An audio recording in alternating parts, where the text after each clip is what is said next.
Bonjour à toi et bienvenue sur la chaîne de Stéphane, consacrée à un phénomène de société, la virilité.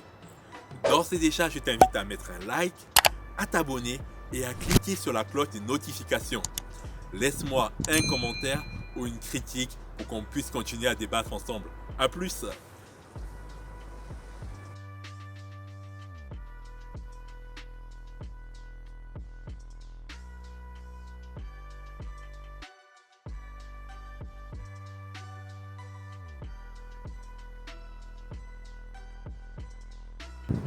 Bonjour, alors dans la vidéo d'aujourd'hui, nous allons parler de quelque chose dont tu as sûrement été témoin ou peut-être que tu en fais partie. Je vais parler en fait des pessimistes, ces personnes qui sont tout le temps là à voir les choses en sombre, ces personnes qui sont tout le temps là à voir le verre à moitié vide au lieu de voir le verre à moitié plein, ces personnes qui pensent toujours que l'avenir est incertain. Alors, je te parle de ces personnes parce que nous sommes en ce moment dans l'ère du Verseau. C'est-à-dire que dans l'ère du Verseau, tout ne sera pas pareil. Dans les derniers siècles, on est arrivé à un certain ordre établi. C'est-à-dire qu'un jeune enfant qui pouvait commencer sa vie avec sa famille, il allait à l'école primaire, ensuite au collège, au lycée. Il allait ensuite à l'université ou ailleurs, il pouvait directement aller dans le monde du travail et avoir son métier, terminer sa vie. Aujourd'hui, les choses ne se passent plus de la même manière. Et il y a des gens qui n'arrivent pas à comprendre ça, que les choses ont changé. En fait, pour les personnes qui sont un peu ésotériques, nous sommes en ce moment dans l'ère du Verseau. L'ère du Verseau, comme tu connais un peu le signe astrologique, le Verseau, les choses bougent, les choses changent. En fait, ce qui était au-dessus devient en dessous. Il y a un bouleversement total. C'est-à-dire que à l'époque, on était là dans une société où on avait un État providentiel. C'est-à-dire que l'État pouvait décider des choses bien pour nous. On pouvait, bien sûr, pour l'éducation de nos enfants, mais pour notre propre avenir, pour notre épargne et pour toute autre chose, pour notre bonheur, tout simplement, s'asseoir sur le genou, aimant et reconfortant protecteur de l'État pour arriver à nos biens, pour vivre la vie qu'on voulait vivre. Aujourd'hui, ça ne se passe plus ainsi. Ça ne se passe plus ainsi et il est temps de le comprendre définitivement.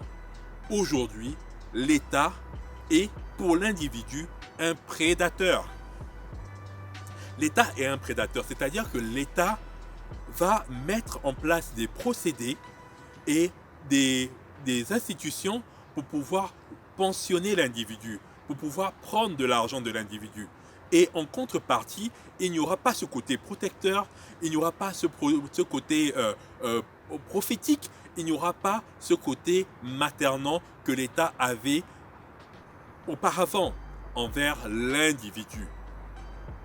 Alors, ça veut dire que aujourd'hui, même si tu as fait tes études, tu as fait des bonnes études, tu étais premier de la classe, tu as marché vraiment dans les clous, comme on dit, et tu arrives à un moment où tu vas te retrouver peut-être au chômage. Tu vas te retrouver dans la situation où l'État ne fait plus son travail, le travail que tu attendais pour lui.